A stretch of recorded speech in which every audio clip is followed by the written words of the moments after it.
무덤에서 되살아나 살아있는 사람의 피를 빨아먹고 산다는 뱀파이어의 전설은 고대 이집트 때부터 있었다.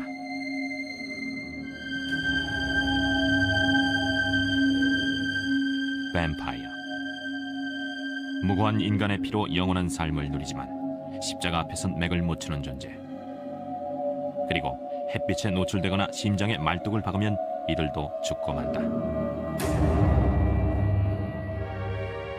지난 한 세기 동안 브람 스토커의 소설 드라큘라는 숱한 아류작을 양산했을 뿐 아니라 뱀파이어 문화의 추종자를 낳는 데 기여하기도 했다.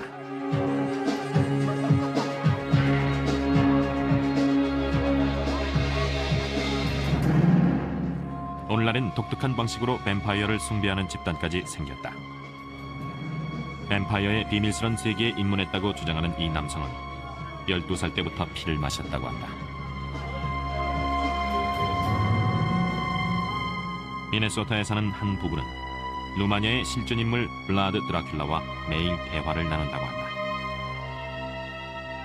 캘리포니아에 사는 이 여인은 피를 마시고 관 속에서 잠을 자는 데다 연구차를 몰고 다니며 뱀파이어의 길을 가고 있다는데,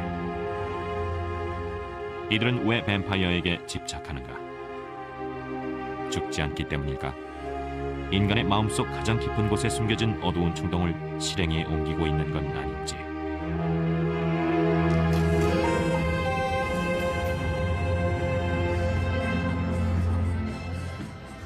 캘리포니아 비버리 힐즈의 팡클럽. 이곳을 찾는 손님들은 단지 의상만 특이한 것이 아니다.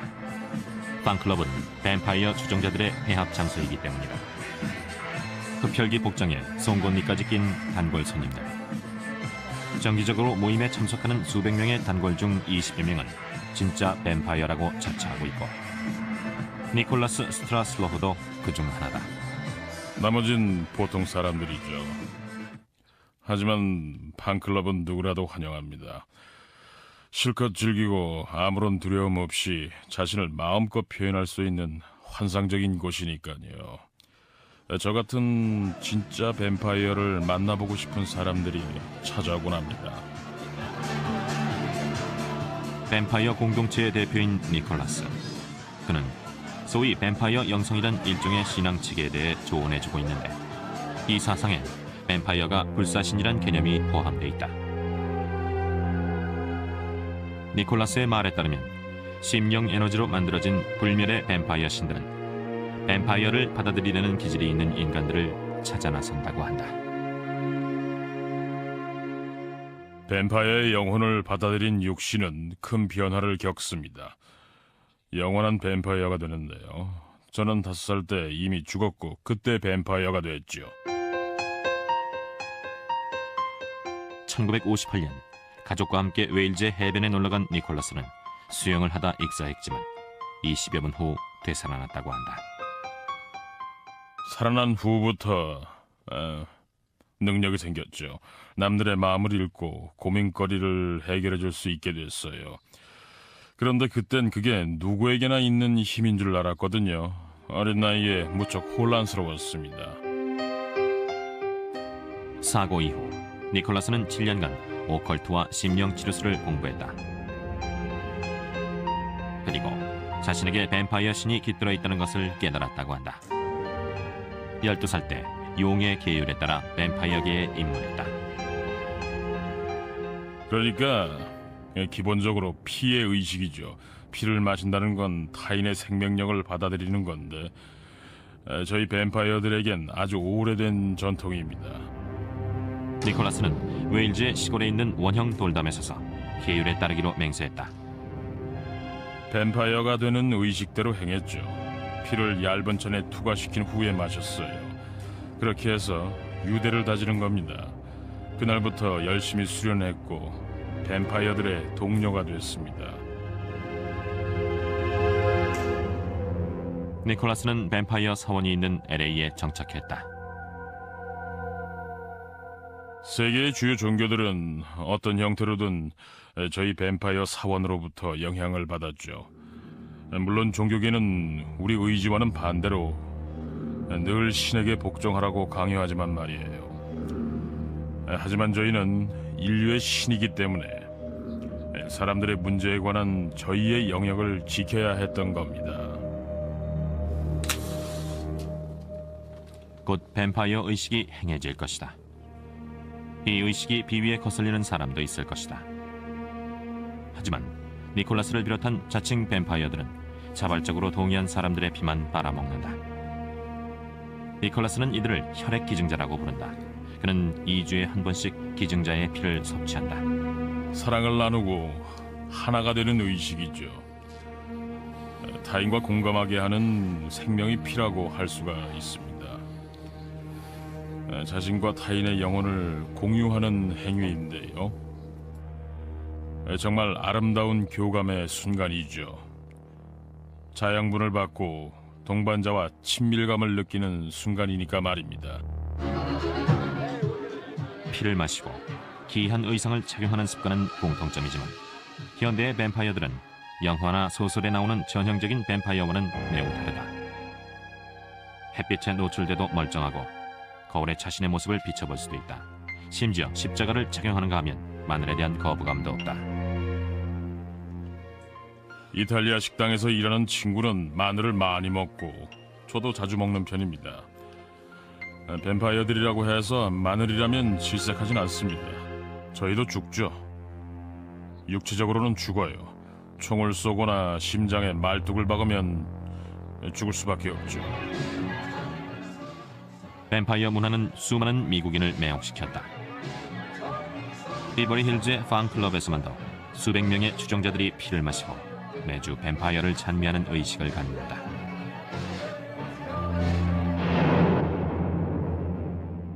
무엇이 이들을 이토록 열광하게 만드는가? 사실 뱀파이어를 두려워하고 혐오하는 사람들이 더 많다. 그런데 추종자들은 왜 흡혈 행위를 묵인하고 심지어 찬미하며 이 땅을 배회하는 부도덕한 불멸의 신을 숭배하는가? 이 문화엔 과거로부터 현재에 이르는 드라큘라의 모든 습성이 종합되어 있다고 봅니다. 성적인 측면과 또 불멸의 속성, 게다가 도시 생활의 불안감과 피해 속성에 대한 두려움, 또 경제적인 불안, 이런 것들을 모아서 새로운 문화를 만든 거죠. 50년대 비트 제너레이션과 60, 70년대를 휩쓴 히피에 맞먹는 강력한 뱀파이어 문화 세력을 말이죠. 뱀파이어는 현대의 불안 심리 못지않게 풍요로운 상상력을 낳기도 했다. 누구나 무의식 속에 강력한 욕구가 있는데 그걸 뱀파이어에게 투영한 것입니다. 불멸과 권력에 대한 욕구는 막을 수 없죠. 뱀파이어가 된 후로는 내가 어디에도 구속되지 않는다는 점이 제일 좋습니다. 사회윤리나 인습에 얽매이지 않게 됐고요. 하고 싶은 일은 아무 때나 자유롭게 할 수가 있지요. 사회적 통제로부터 벗어나려는 욕구는 모든 하부 문화의 공통사항이지만 팡클럽에선 극단적인 행위, 즉 피를 마시는 행위도 용납한다는 점이 특이하다. 피에는 아주 강한 상징과 감성이 부여되어 있습니다. 뱀파이어 공동체는 피에 내재된 상징과 감성의 측면을 추출해 그들의 문화로 수용한 거죠. 이 공동체 안에는 피를 숭배하는 이들도 있고 진짜로 뱀파이어가 되고 싶어하는 사람들도 있습니다. 권력과 매력을 모두 거머쥘 수 있으니까 말이죠. 한편 뱀파이어의 생활 방식대로 살아가길 바라는 사람도 있습니다. 그러나 니콜라스는 뱀파이어 문화란 단지 생활 방식을 선택하는 차원이 아니라고 말한다. 그에게 뱀파이어 문화는 종교요 신념이자 공동체다. 피를 마시는 행위가 야만적으로 여겨질지라도 오히려 그 때문에 이 문화에 중독된다고 주장한다. 금기를 깨는 것입니다. 제 안에 숨겨진 어두운 욕망을 해결하고 타인의 환상을 대신 충족해 줄 수도 있고요. 동경의 대상이 될 수도 있고 악몽 같은 존재가 될지도 모르죠.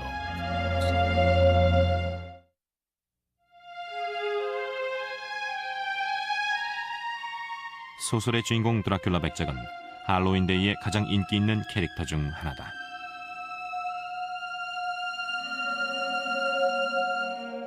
붉은 눈에 뾰족한 송곳니, 창백한 안색과 소름 끼치는 숨결.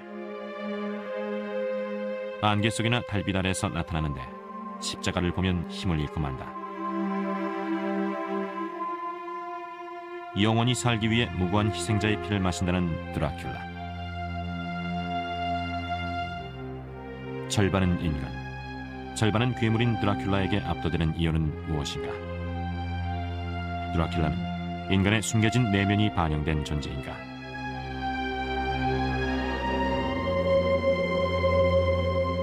(1897년) 브람 스토커가 쓴 소설 드라큘라는 수십 개 국어로 번역 출판됐으며 초판 이래 현재까지 꾸준히 인기를 얻고 있는 작품이다. 이 소설이 갖고 있는 강력한 흡입력은 뱀파이어 전설의 미스테리에서 비롯된 것이다. 소설은 일련의 일기들로 구성되어 있고 서두는 영국 변호사 조나단 하커가 수수께끼의 의뢰인 드라큘라 백작을 만나기 위해 런던에서 트란실바니아로 떠나는 장면으로 출발한다. 하커 변호사의 임무는 런던의 저택을 구입한 백작의 계약을 마무리하는 것이다. 트란실바니아는 숲 너머의 땅이란 뜻이죠. 이 지명이 암시하는 바는 소위 구름 저변에 있는 미지의 땅. 셰익스피어의 표현대로라면 아무도 돌아오지 못하는 곳인데요. 유령과 뱀파이어, 늑대 인간과 같은 상상 속의 존재들이 살고 있고 불가능이란 없는 신비한 곳이라고 전해 내려오지요.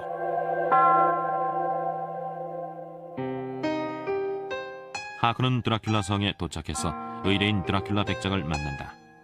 첫눈에 백작에게서 심상치 않은 기운을 느낀 하크는 일기에 이렇게 적었다.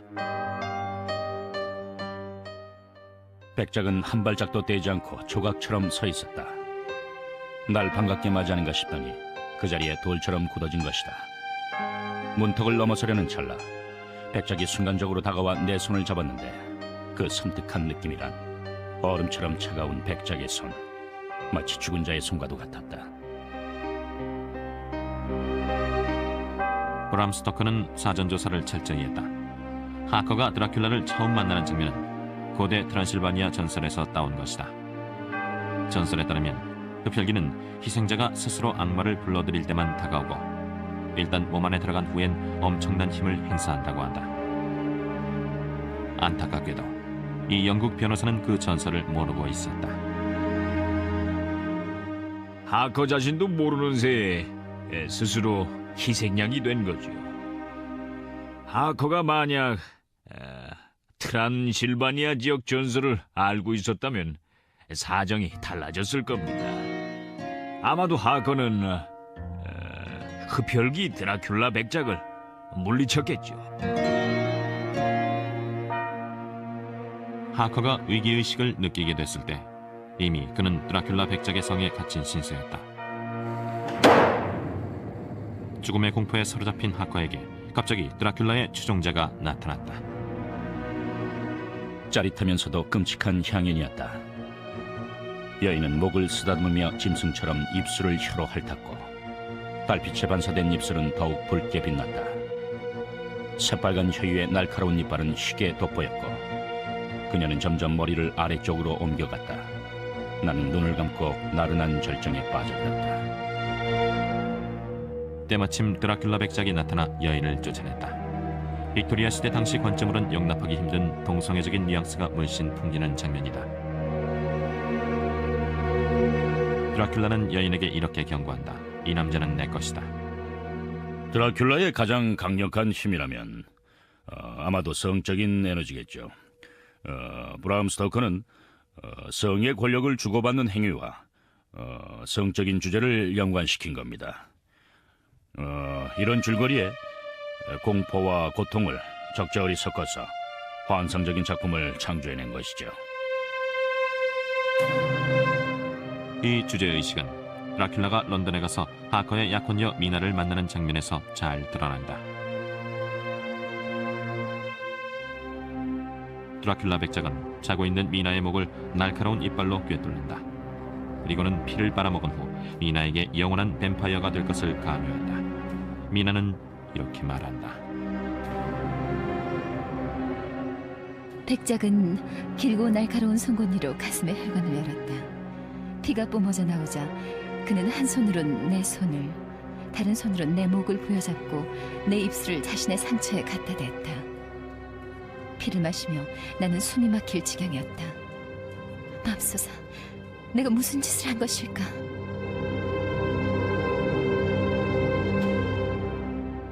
드라큘라는 자신의 피 속에 담긴 엄청난 힘을 미나가 받아마시게 함으로써 미나를 뱀파이어로 만드는 의식을 시작한 것이다. 이 상황은 빅토리아 시대에는 금기시했던 표현을 비유적으로 암시한 것이다. 물론 이 소설은 단지 성적인 암시 때문에 인기를 끈 것은 아니다.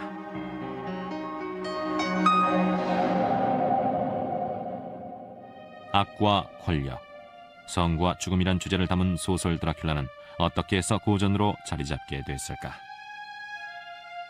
신화는 계속될 겁니다. 누구나 나이를 먹지 않고 영원히 살기를 바라기 때문입니다. 흡혈귀 드라큘라 백작은 심리학자 칼 융의 말대로 우리 마음에 숨겨져 있는 속성의 대명사지요. 마음의 절반은 그늘에 가리워져 있어서 우리 자신도 그 정체를 알 수가 없습니다. 그래서 그것을 해부하고 분석하는 과정에서 모든 금기는 깨지고 점차 대담해져서 이런 질문을 던지게 됐지요. 우리는 어떤 존재이며 왜 이런 존재가 되었는가? 뱀파이어들은 보편적인 종교의 내세관과는 달리 뱀파이어가 되면 현세에서 영원히 살 수 있다고 장담한다. 영생에 대한 갈망은 현대인의 강박관념에도 잘 반영돼 있죠. 폭탄 테러를 두려워하고 살모넬라균에 감염되지 않으려고 나름식을 자제하는 것도 본질적으로 영원히 살고자 하는 욕구인데요. 뱀파이어 문화의 여피적 버전이라고나 할까요? 브람 스토커의 드라큘라엔 뚜렷한 윤리의식이 있다. 악의 유혹에 굴복한 자는 영혼을 빼앗긴다는 것이다. 악마의 유혹을 받아들인다면은 한동안은 만족스러울지 몰라도 결국에 가서는 악이 모든 것을 지배하게 되죠. 인간의 삶은 악마의 뜻대로 좌지우지되고 맙니다.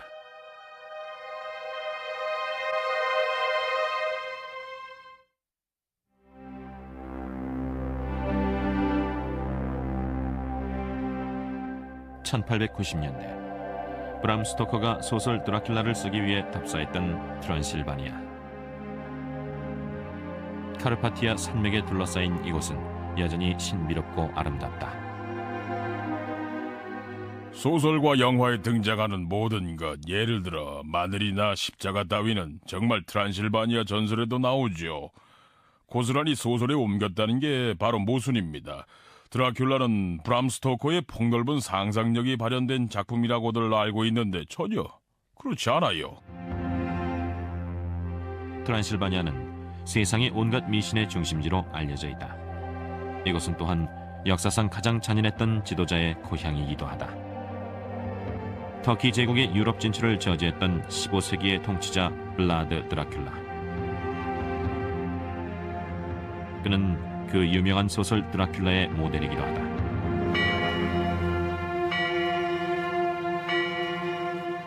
블라드 체페시 드라큘라는 1431년 트란실바니아에서 출생했다.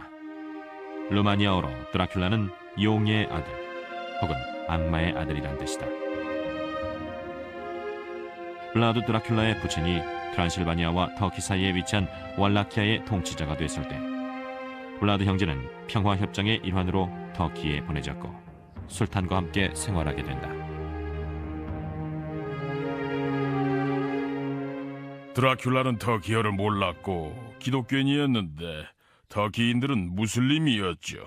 그러니 당연히 어린 나이에 그곳에서 생활하기가 무척이나 힘들었을 겁니다. 블라드 드라큘라는 터키의 잔인한 풍습을 집중적으로 공부했다. 특히 꼬챙이로 찌르는 형벌에 관심을 가졌다.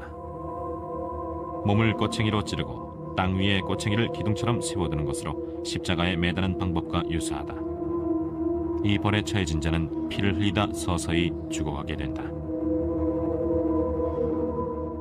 신체 주요 장기에는 치명상을 입히지 않도록 꼬챙이를 찌르죠.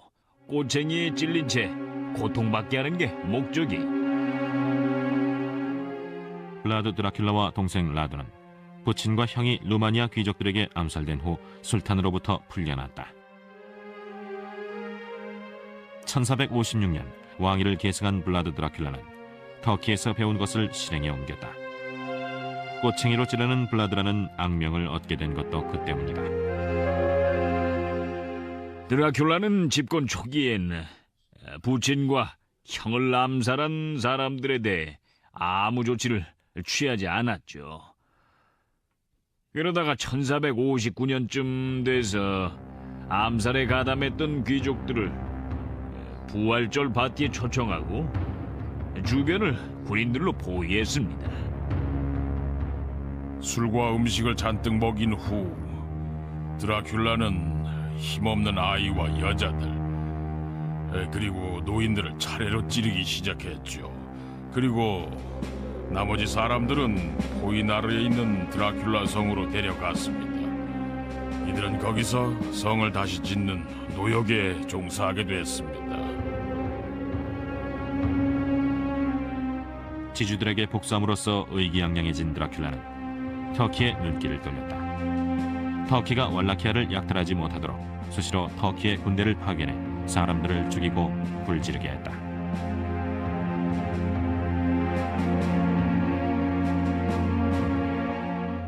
초토화 작전은 여러모로 아주 훌륭한 전술이었죠. 식량이 거덜나고 집이 없어진 뒤에는 뻔하지 않습니까? 당시엔 오늘날과 같은 병참술이라는 게 없었죠. 일단 땅이 황폐해지고 먹을 게 없는 상황에서는 사실상 터키군이 반격한다는 것 자체가 불가능해지니까요.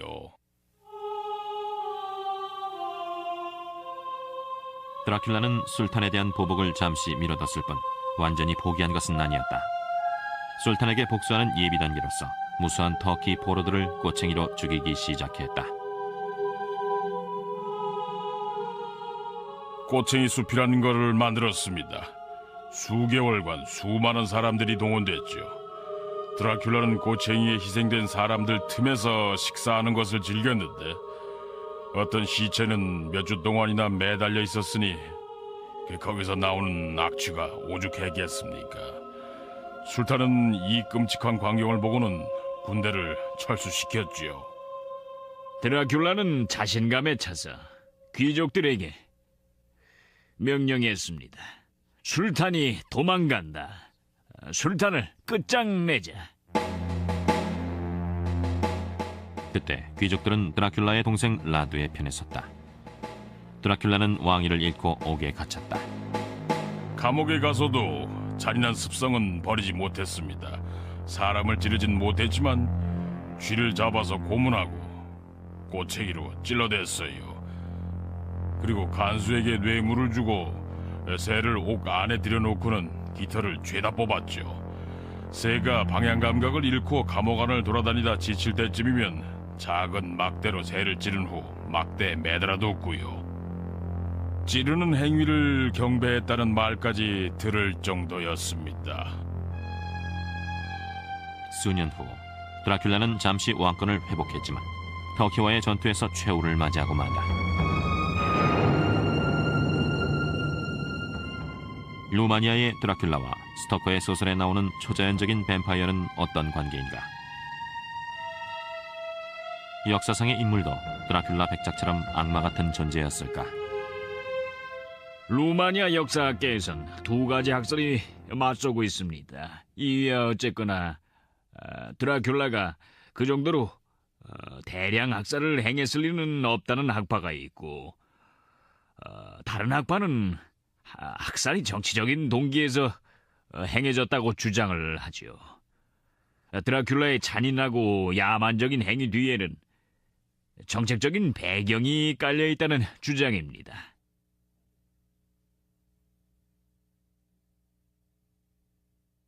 정신질환자였건 실용주의자였건 간에 드라큘라의 방식이 끔찍한 것임은 분명하다. 자기 국민을 죽였어요. 다뉴브 강가에서 농사짓던 루마니아 양민들을 학살했죠. 터키군이 도착했을 때 식량을 못 구하게 하려고 저지른 만행이었습니다.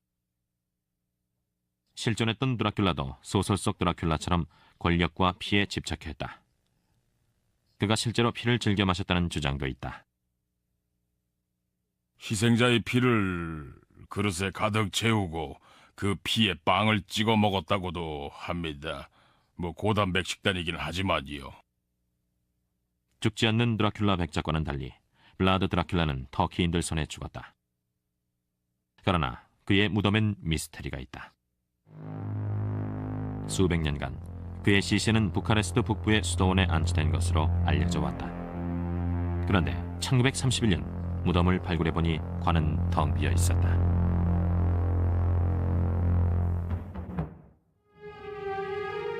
드라큘라 얘기에 강하게 매료된 어떤 사람들은 15세기의 전사 드라큘라와 영혼의 교신을 하고 있다고 주장한다.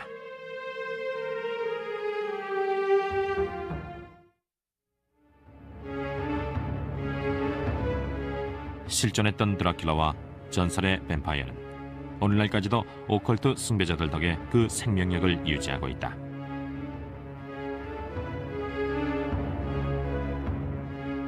한편 미니아폴리스 외곽에서 드라큘라와 함께 살고 있다고 주장하는 부부가 있다. 캐시와 데일은 드라큘라와 영혼의 교신을 하고 있다고 한다. 캐시는 자라나면서 오컬트와 괴기 영화, 특히 벨라 루고시의 드라큘라 영화에 매료됐다. 중학교 다니던 시절 선생님께서 저를 모티샤라고 부르셨죠. 그때부터 나름대로 드라큘라 기질이 있었나 봐요. 캐시는 영적인 힘도 갖고 있다고 믿는다. 어떤 일이 일어날 것 같다는 예감이 들어맞았고 그 뒤의 일까지 맞추게 됐죠. 환영이 보이기도 하고 사람이 죽을 것 같을 땐 갑자기 심하게 메스꺼워지기도 해요. 캐시는 신문에서 블라드 드라큘라의 초상화를 보는 순간 영적인 교감을 느꼈다고 한다.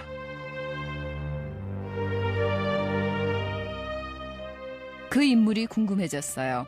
사실 제가 만나보고 싶었던 사람은 다 만났거든요. 앉아서 계속 명상을 시도했지만 블라드 드라큘라와는 교신이 되지 않았죠. 하지만 언젠가는 꼭 만나게 될 거라는 예감이 들었어요. 어쨌거나 그것도 교감이라면 교감이죠. 캐시는 죽은 자의 영혼이 산 자의 입을 통해 얘기하는 교신 방법에 대해 배우기 시작했다. 1986년 캐시는 뱀파이어를 다룬 TV 시리즈인 다크 섀도우즈 팬들을 위한 페스티벌에서 데일 맥킨리를 만난다. 데일은 다크 섀도우즈의 팬이긴 했지만 뱀파이어를 숭배하지는 않았고 블라드 드라큘라에 대해선 들어본 적도 없었다. 하지만 데일은 오컬트에 대한 캐시의 열정에 매료됐다. 몇 년 후 그들은 결혼했고 미네소타 동부로 이사했다. 캐시는 데일에게 위자보드를 가르쳤고 신비주의에 대한 교감을 지속적으로 나누었다. 위자보드로 돌아가신 친척분들을 만나는 연습을 했습니다. 그리고 그 능력을 어떤 범위까지 확장할 수 있는지도 알아봤고요. 초자연 현상에 관심이 많아서 그 문제를 본격적으로 파고들었죠. 그러던 어느 날 캐시는 그토록 오랫동안 만나고 싶어 했던 인물과 드디어 교신하게 된다. 갑자기 마음속에서 어떤 소리가 울려 나왔어요. 위자보드에 뜨기도 전에 말이에요. 처음엔 캐시조차도 전설적인 인물 블라드 드라큘라와 교신할 수 있다는 사실을 믿지 않으려 했다. 그러나 끈기를 갖고 지속적으로 블라드 드라큘라를 불러내고 어느 날 드디어 캐시에게 놀라운 사건이 벌어졌다. 머리가 갑자기 터질 것 같았어요. 누가 제 머리를 짓이기는 것처럼 너무 아파서 무릎을 꿇고 앉아 머리를 움켜잡고는 제발 그만하라고 외쳤더니 즉시 통증이 사라졌죠. 저녁 때 캐시는 갑자기 이상한 행동을 했다. 블라드 드라큘라가 몸 안에 들어온 것이었다. 드라큘라가 음식을 바닥에 던지고 싶다고 말하는 것 같아서 제가 음식을 던졌더니 남편이 왜 그러냐고 물었죠. 저는 드라큘라와 교신했다고 외쳤어요. 캐시는 수차례 교신을 시도해서 어느 정도 성과를 거뒀으나 그 정도에 만족하지 않았다. 드라큘라와 몸으로 만나고 싶었어요. 그래서 저는 드라큘라에 열광하고 있고 드라큘라는 대단한 매력이 있는 존재여서 정말 사랑한다고 말했죠. 캐시는 남편에게도 드라큘라와 교신해보라고 고언했다. 남편이 드라큘라와 만나기까지는 시간이 좀 오래 걸렸어요. 그러다가 갑자기 변화가 생겼죠. 남편이 머리를 흔들더니 손을 앞으로 쫙 뻗는 거예요. 혹시 블라드 드라큘라냐고 물어봤더니 그렇다고 하더군요. 잠시 후에 제가 드라큘라에게 눈을 뜰 수 있겠느냐고 물어봤죠. 그랬더니 슬며시 눈을 뜨고 미소를 지었어요.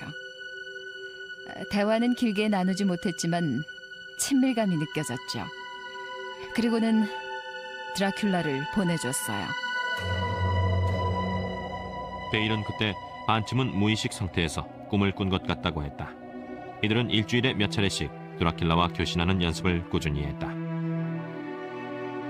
그간 수차례 교신을 하면서 이제는 친분도 깊이 쌓았고 지속적으로 만나고 있죠. 블라드 드라큘라. 그는 비록 생전엔 잔인한 살인마였을지 모르지만 데일과 캐시는 드라큘라가 죽은 후로 온화해졌다고 주장한다. 그래서 이들 부부는 드라큘라와의 교신을 두려워하지 않는다. 드라큘라는 괴담 열전 시청자들을 위해 데일의 몸을 빌어 이렇게 전한다. 이 사람의 육신에 들어와 있으니 마음이 정말 편안합니다. 친밀한 관계를 형성한 것만으로도 큰 의미죠. 생전엔 단 한 번도 이런 친분을 쌓지 못했으니까요. 캐시와 데일은 루마니아의 통치자였던 드라큘라의 조언에 따라 집을 중세풍으로 개조했다.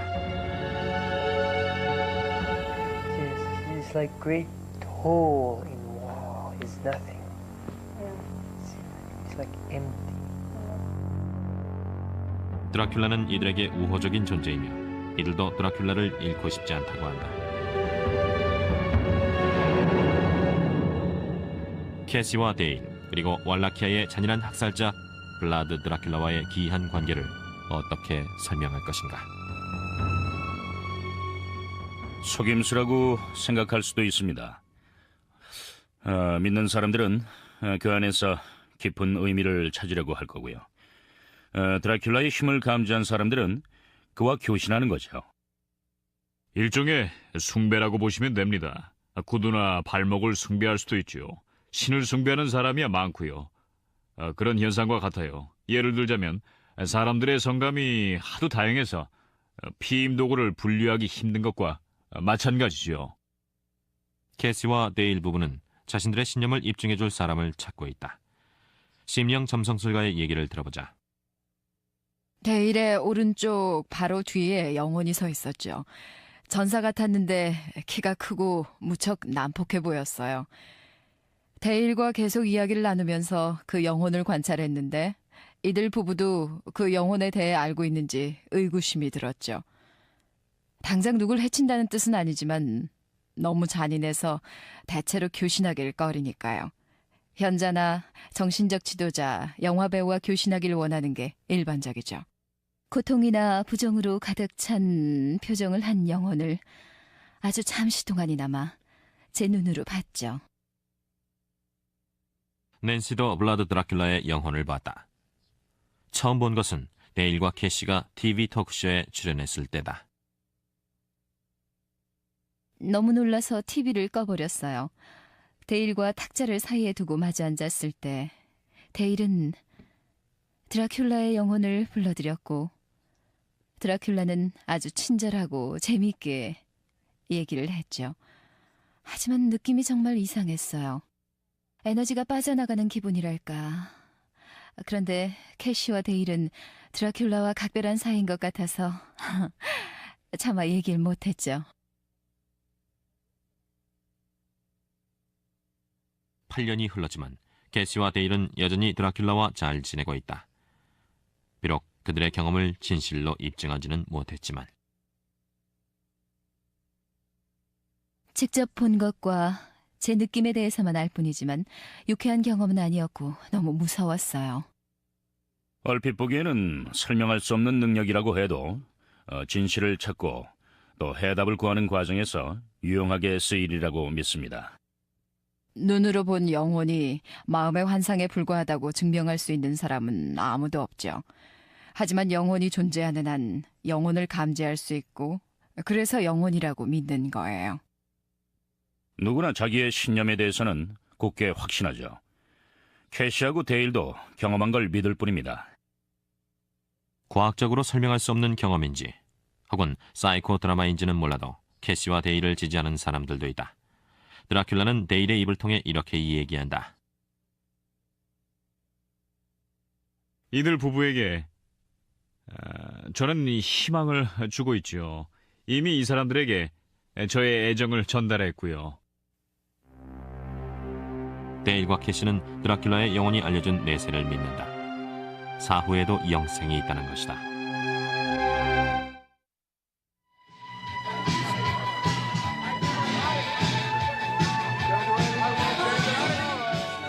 오늘날엔 뱀파이어로 자처하는 사람들일지라도 결국엔 죽고 만다.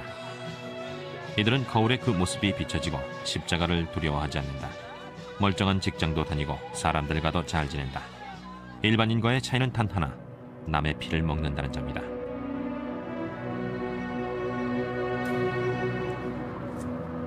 카트리나 코핀이란 이름으로 알려진 뱀파이어. 코핀은 영어로 관이란 뜻이다. 그녀는 연구차를 몰고 다니고 관에서 잠을 잔다. 집은 공포박물관이다. 이 여인은 어려서부터 친구들의 피를 마셔왔다. 친구가 실수로 칼에 베었는데 제가 상처에서 피를 빨아먹자 아주 좋아했어요. 상처가 날 때마다 저한테 달려와서 상처 부위를 제 입에 대줬죠.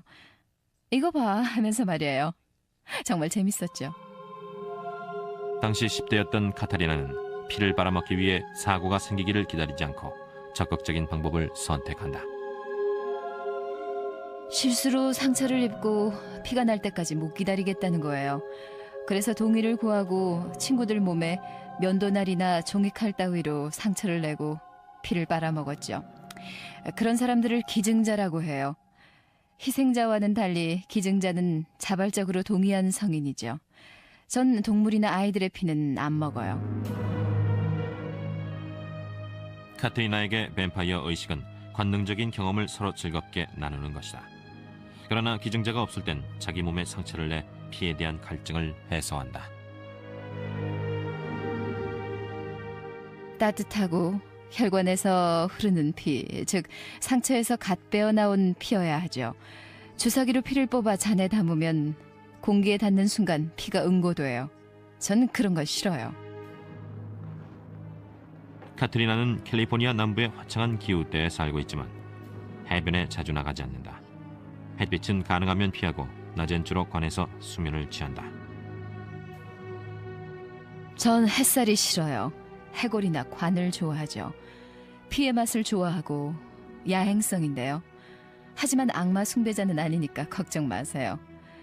물론 피 때문에 사람을 죽이지도 않고요. 전 그저 사람들에게 뱀파이어에 대해 알리고 싶을 뿐이에요. 오늘날의 뱀파이어는 어떤 존재인가? 우리 안에 숨겨진 어두운 성향이 발현된 것일까? 아니라면 대체 뭘까?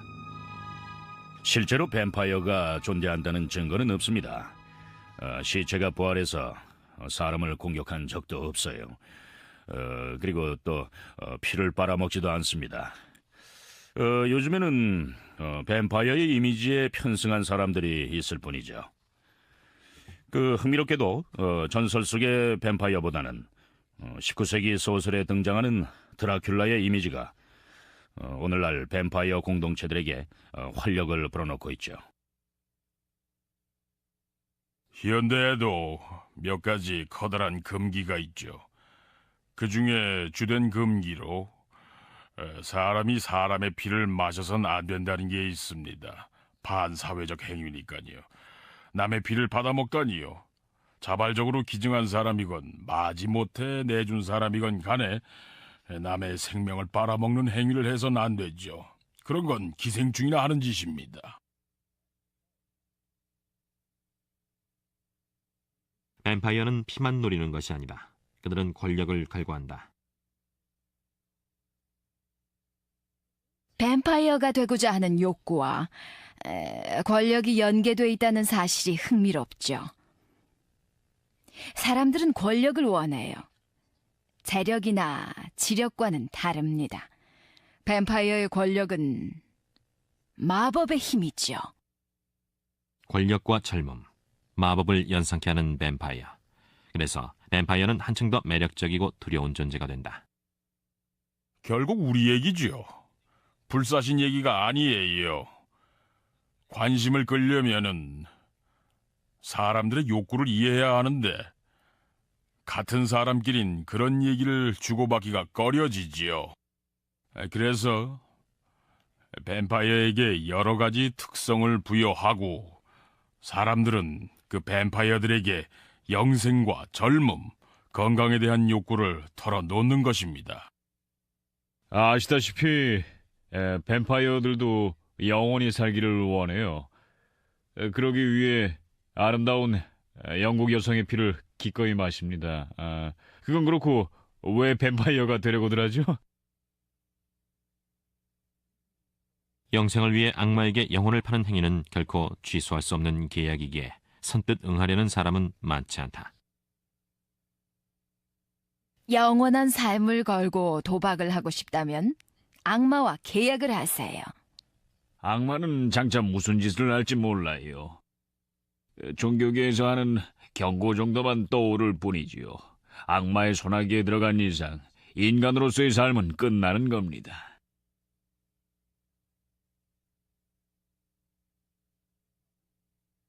빅토리아 시대 영국을 구속했던 금기는 오늘날엔 아무 의미가 없다.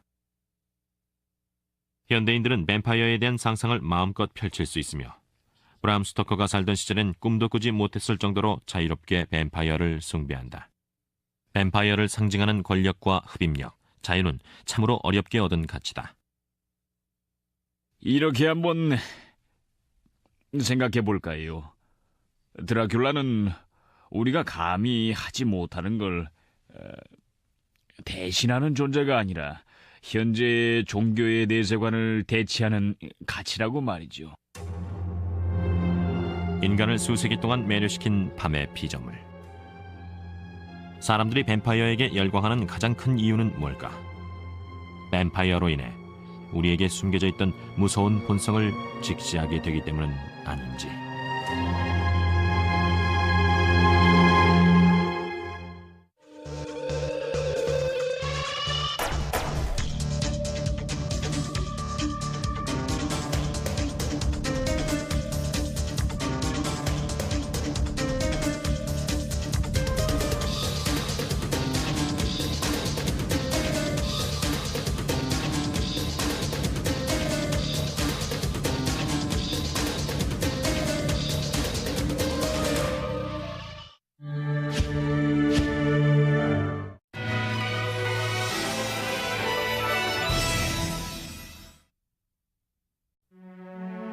블라드 드라큘라. 그는 비록 생전엔 잔인한 살인마였을지 모르지만 데일과 캐시는 드라큘라가 죽은 후로 온화해졌다고 주장한다.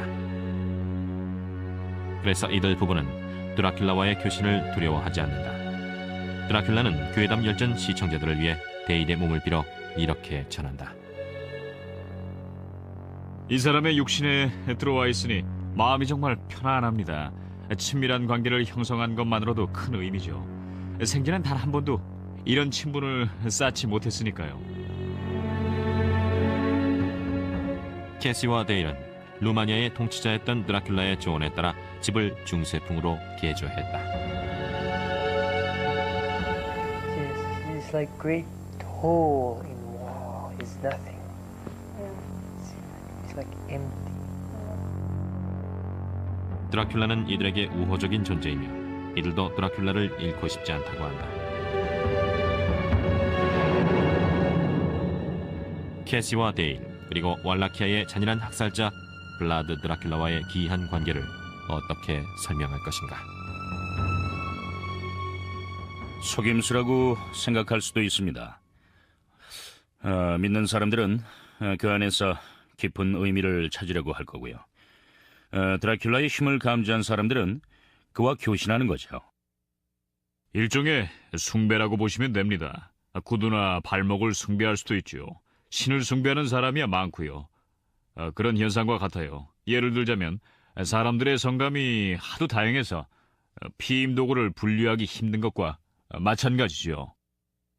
캐시와 데일 부부는 자신들의 신념을 입증해줄 사람을 찾고 있다. 심령 점성술가의 얘기를 들어보자.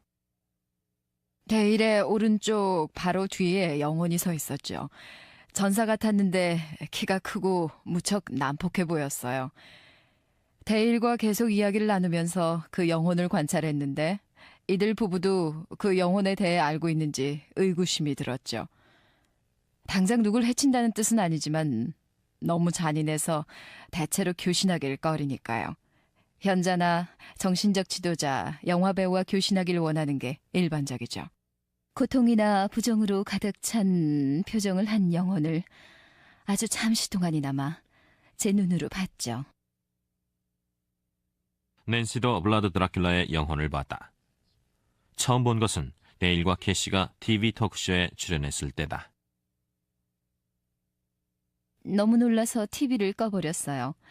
데일과 탁자를 사이에 두고 마주 앉았을 때 데일은 드라큘라의 영혼을 불러들였고 드라큘라는 아주 친절하고 재미있게 그의 소설 드라큘라는 숱한 아류작을 양산했을 뿐 아니라 뱀파이어 문화의 추종자를 낳는 데 기여하기도 했다.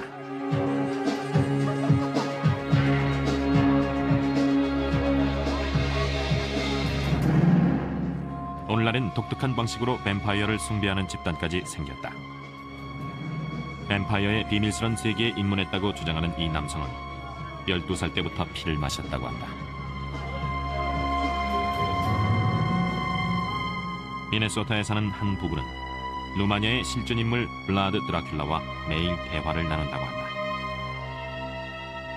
캘리포니아에 사는 이 여인은 피를 마시고 관 속에서 잠을 자는 데다 연구차를 몰고 다니며 뱀파이어의 길을 가고 있다는데 이들은 왜 뱀파이어에게 집착하는가? 죽지 않기 때문일까? 인간의 마음속 가장 깊은 곳에 숨겨진 어두운 충동을 실행에 옮기고 있는 건 아닌지.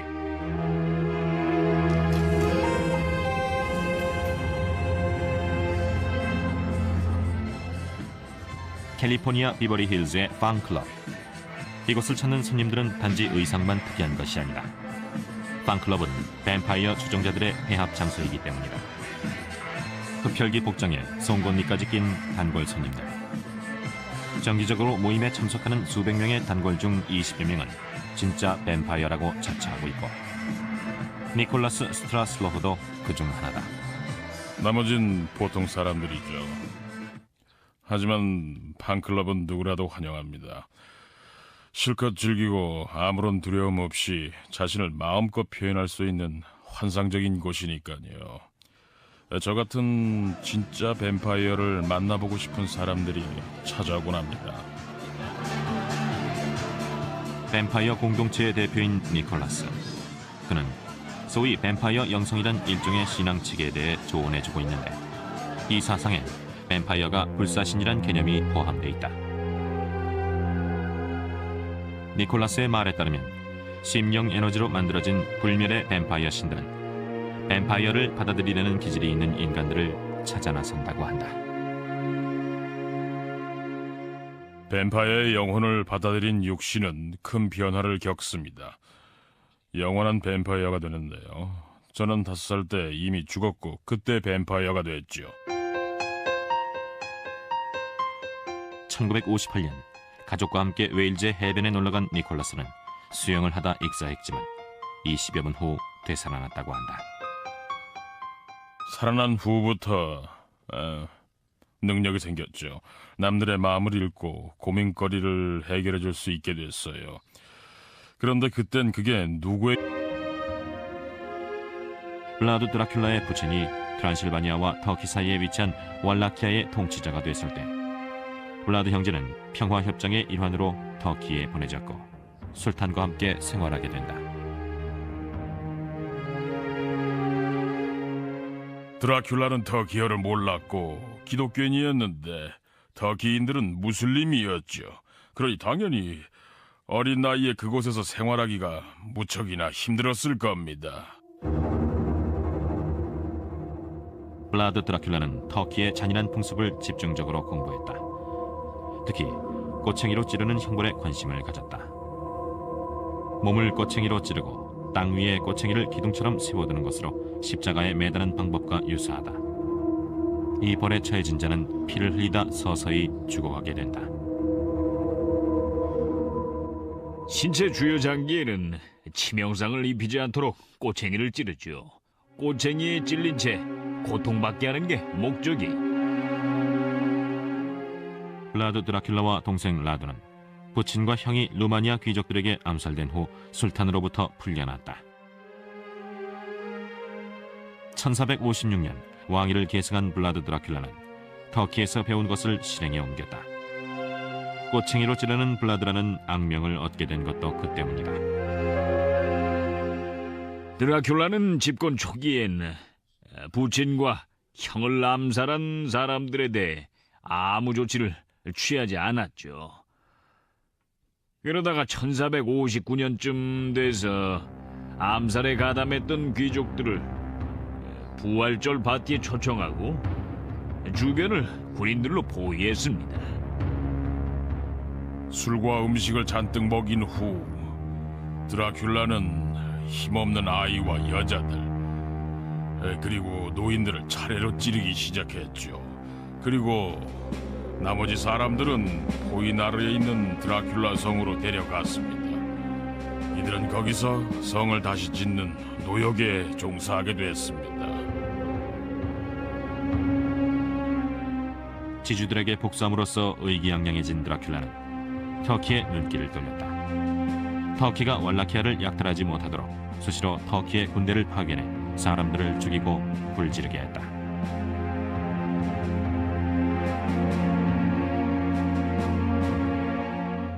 초토화 작전은 여러모로 아주 훌륭한 전술이었죠. 식량이 거덜나고 집이 없어진 뒤에는 뻔하지 않습니까? 당시엔 오늘날과 같은 병참술이라는 게 없었죠. 일단 땅이 황폐해지고 먹을 게 없는 상황에서는 사실 새는 단 하나, 남의 피를 먹는다는 점이다.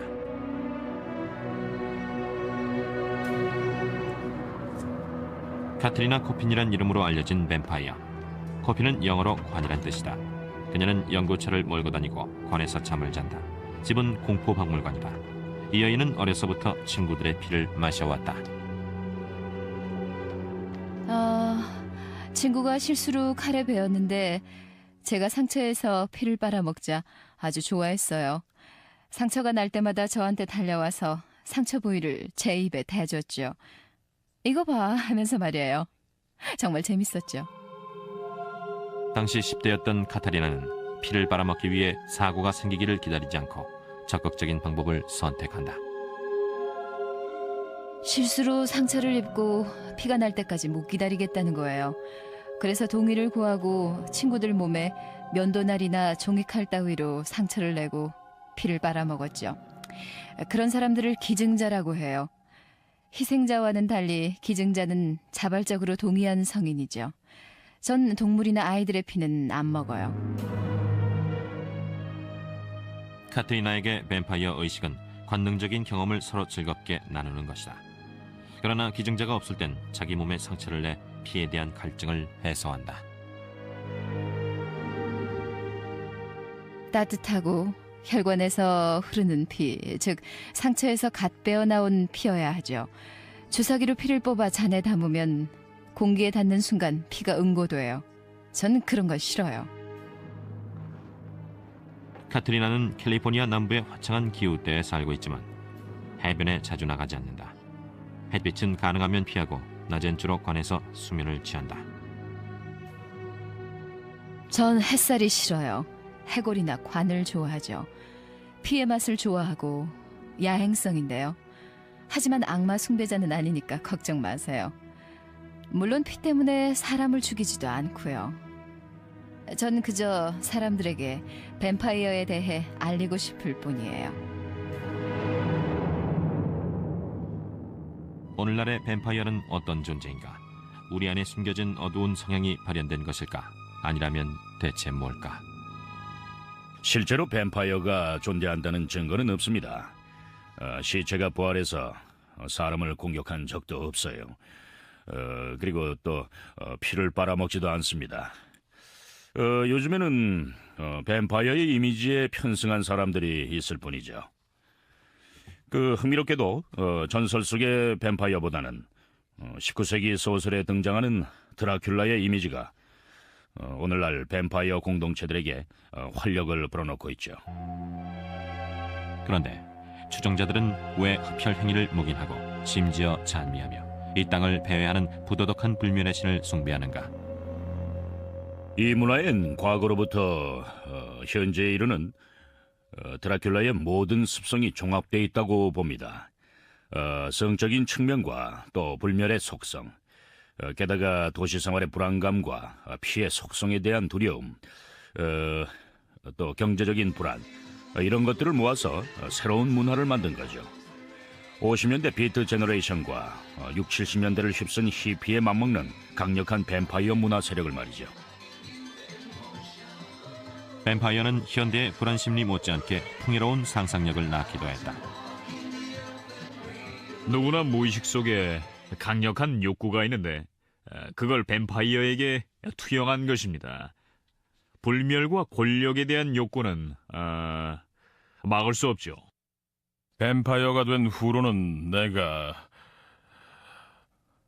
어디에도 구속되지 않는다는 점이 제일 좋습니다. 사회윤리나 인습에 얽매이지 않게 됐고요. 하고 싶은 일은 아무 때나 자유롭게 할 수가 있지요. 사회적 통제로부터 벗어나려는 욕구는 모든 하부 문화의 공통사항이지만 팬클럽에선 극단적인 행위, 즉 피를 마시는 행위도 용납한다는 점이 특이하다. 피에는 아주 강한 상징과 감성이 부여되어 있습니다. 뱀파이어 공동체는 피에 내재된 상징과 감성의 측면을 추출해 그들의 문화로 수용한 거죠. 이 공동체 안에는 피를 숭배하는 이들도 있고 진짜로 뱀파이어가 되고 싶어하는 사람들도 있습니다. 권력과 매력을 모두 거머쥘 수 있으니까 말이죠. 한편 뱀파이어의 생활 방식대로 살아가길 바라는 사람도 있습니다. 그러나 니콜라스는 뱀파이어 문화란 단지 생활 방식을 선택하는 차원이 아니라고 말한다. 그에게 뱀파이어 문화는 종교요 신념이자 공동체다. 피를 마시는 행위가 야만적으로 여겨질지라도 오히려 그 때문에 이 문화에 중독된다고 주장한다. 금기를 깨는 것입니다. 제 안에 숨겨진 어두운 욕망을 해결하고 타인의 환상을 대신 충족해 줄 수도 있고요. 동경의 대상이 될 수도 있고 악몽 같은 존재가 될지도 모르죠.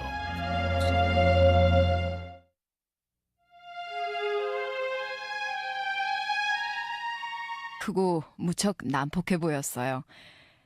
데일과 계속 이야기를 나누면서 그 영혼을 관찰했는데 이들 부부도 그 영혼에 대해 알고 있는지 의구심이 들었죠. 당장 누굴 해친다는 뜻은 아니지만 너무 잔인해서 대체로 교신하길 꺼리니까요. 현자나 정신적 지도자, 영화배우와 교신하길 원하는 게 일반적이죠.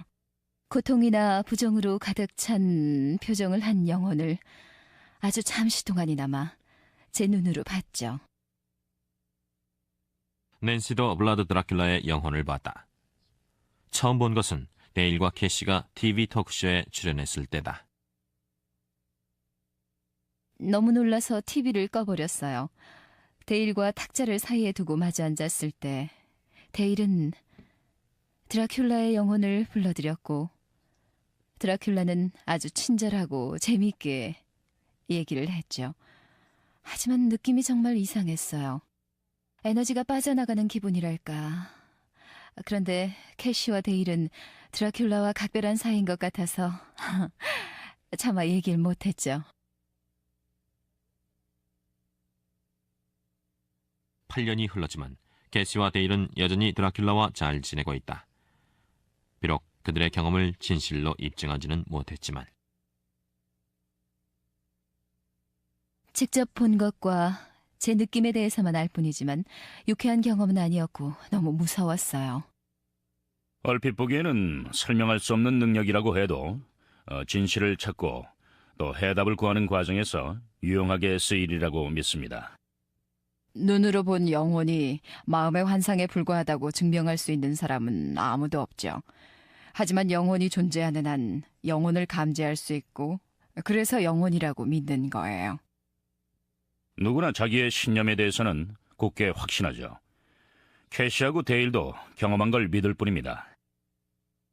과학적으로 설명할 수 없는 경험인지 혹은 사이코 드라마인지는 몰라도 캐시와 데일을 지지하는 사람들도 있다.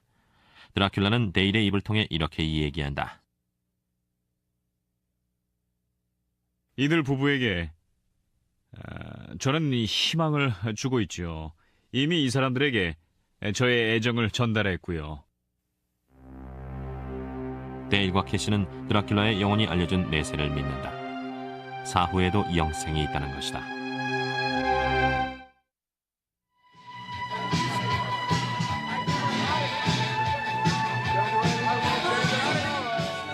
오늘날엔 뱀파이어로 자처하는 사람들일지라도 결국엔 죽고 만다.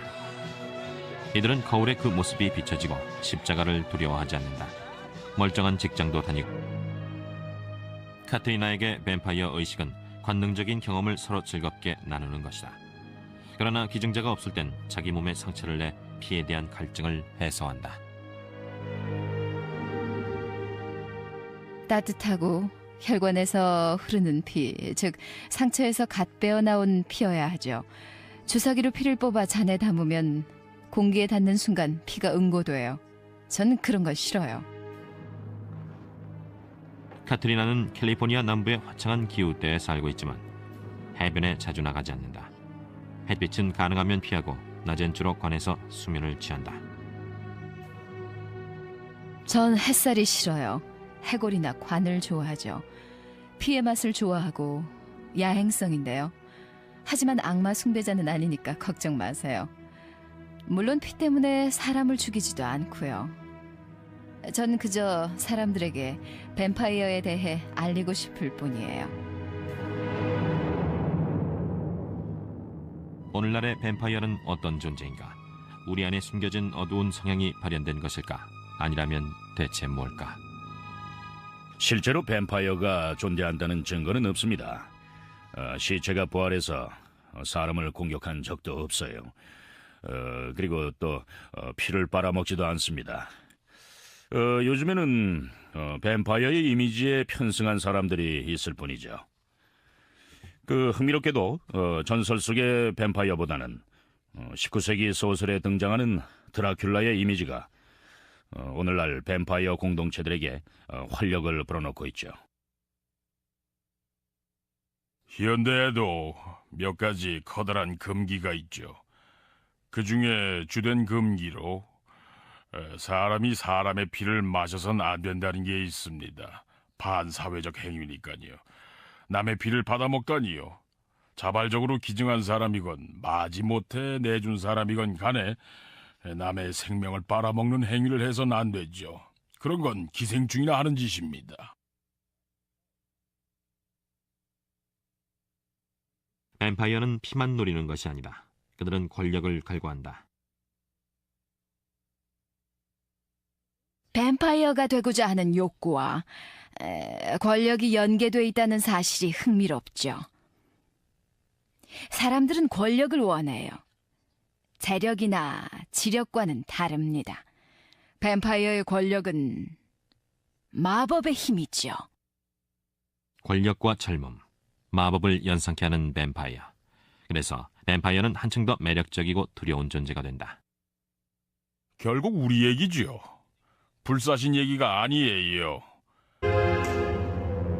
니콜라스는 뱀파이어 사원이 있는 LA에 정착했다. 세계의 주요 종교들은 어떤 형태로든 저희 뱀파이어 사원으로부터 영향을 받았죠. 물론 종교계는 우리 의지와는 반대로 늘 신에게 복종하라고 강요하지만 말이에요. 하지만 저희는 인류의 신이기 때문에 사람들의 문제에 관한 저희의 영역을 지켜야 했던 겁니다.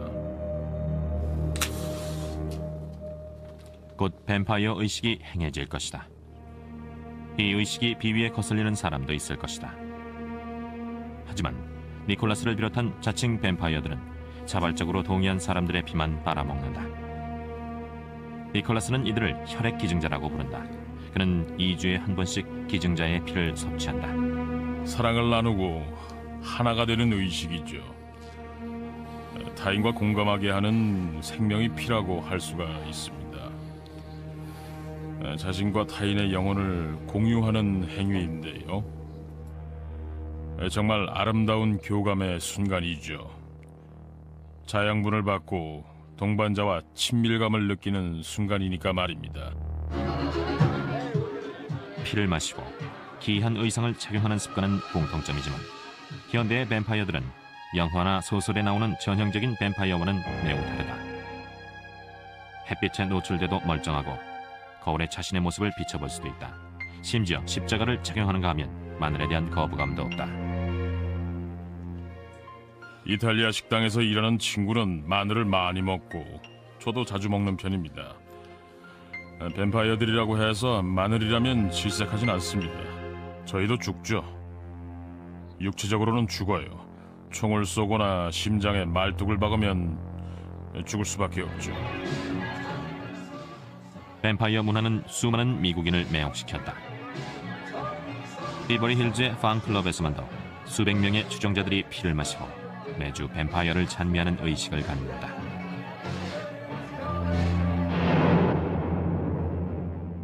무엇이 이들을 이토록 열광하게 만드는가? 사실 뱀파이어를 두려워하고 혐오하는 사람들이 더 많다. 그런데 추종자들은 왜 흡혈 행위를 묵인하고 심지어 찬미하며 이 땅을 배회하는 부도덕한 불면의 신을 숭배하는가? 이 문화엔 과거로부터 현재에 이르는 드라큘라의 모든 습성이 종합되어 있다고 봅니다. 성적인 측면과 또 불멸의 속성, 게다가 도시 생활의 불안감과 피해 속성에 대한 두려움, 또 경제적인 불안, 이런 것들에 등장하는 드라큘라의 이미지가 오늘날 뱀파이어 공동체들에게 활력을 불어넣고 있죠. 현대에도 몇 가지 커다란 금기가 있죠. 그 중에 주된 금기로 사람이 사람의 피를 마셔선 안 된다는 게 있습니다. 반사회적 행위니까요. 남의 피를 받아먹다니요. 자발적으로 기증한 사람이건 마지못해 내준 사람이건 간에 남의 생명을 빨아먹는 행위를 해선 안 되죠. 그런 건 기생충이나 하는 짓입니다. 뱀파이어는 피만 노리는 것이 아니다. 그들은 권력을 갈구한다. 뱀파이어가 되고자 하는 욕구와 권력이 연계돼 있다는 사실이 흥미롭죠. 사람들은 권력을 원해요. 재력이나 지력과는 다릅니다. 뱀파이어의 권력은 마법의 힘이죠. 권력과 젊음, 마법을 연상케 하는 뱀파이어. 그래서 뱀파이어는 한층 더 매력적이고 두려운 존재가 된다. 결국 우리 얘기죠. 불사신 얘기가 아니에요. 관심을 끌려면은 사람들의 욕구를 이해해야 하는데 같은 사람끼린 그런 얘기를 주고받기가 꺼려지지요. 그래서 뱀파이어에게 여러 가지 특성을 부여하고 사람들은 그 뱀파이어들에게 영생과 젊음, 건강에 대한 욕구를 털어놓는 것입니다. 아시다시피 뱀파이어들도 영원히 살기를 원해요. 그러기 위해 아름다운 영국 여성의 피를 기꺼이 마십니다. 그건 그렇고 왜 뱀파이어가 되려고들 하죠? 영생을 위해 악마에게 영혼을 파는 행위는 결코 취소할 수 없는 계약이기에 선뜻 응하려는 사람은 많지 않다. 영원한 삶을 걸고 도박을 하고 싶다면 악마와 계약을 하세요. 악마는 장차 무슨 짓을 할지 몰라요. 종교계에서 하는 경고 정도만 떠오를 뿐이지요. 악마의 손아귀에 들어간 이상 인간으로서의 삶은 끝나는 겁니다.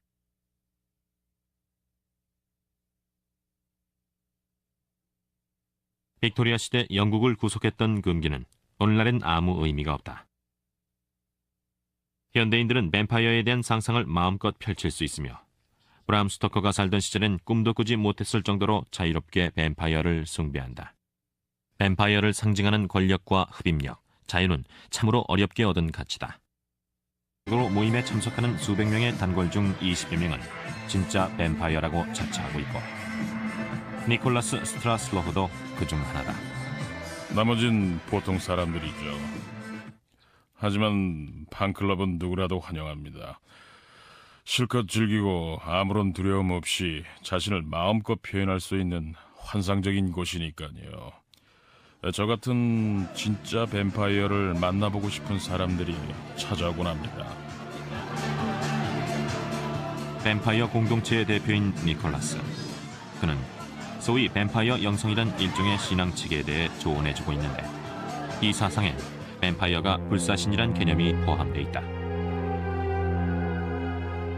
니콜라스의 말에 따르면 심령 에너지로 만들어진 불멸의 뱀파이어 신들은 뱀파이어를 받아들이려는 기질이 있는 인간들을 찾아 나선다고 한다.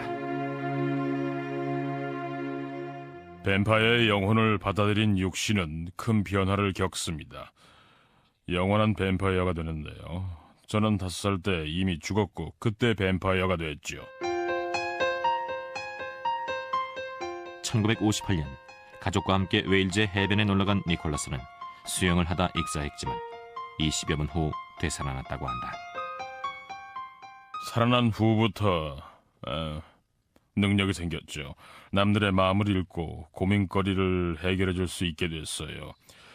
그런데 그땐 그게 누구에게나 있는 힘인 줄 알았거든요. 어린 나이에 무척 혼란스러웠습니다. 사고 이후 니콜라스는 7년간 오컬트와 심령치료술을 공부했다. 그리고 자신에게 뱀파이어 신이 깃들어 있다는 것을 깨달았다고 한다. 12살 때 용의 계율에 따라 뱀파이어계에 입문했다. 그러니까 기본적으로 피의 의식이죠. 피를 마신다는 건 타인의 생명력을 받아들이는 건데 저희 뱀파이어들에겐 아주 오래된 전통입니다. 니콜라스는 웨일즈의 시골에 있는 원형 돌담에 서서 계율에 따르기로 맹세했다. 뱀파이어가 되는 의식대로 행했죠. 피를 얇은 천에 투과시킨 후에 마셨어요. 그렇게 해서 유대를 다지는 겁니다. 그날부터 열심히 수련했고 뱀파이어들의 동료가 됐습니다. 니콜라스는 뱀파이어 사원이 있는 LA에 정착했다. 세계의 주요 종교들은 어떤 형태로든 저희 뱀파이어 사원으로부터 영향을 받았죠. 물론 종교계는 우리 의지와는 반대로 늘 신에게 복종하라고 강요하지만 말이에요. 하지만 저희는 인류의 신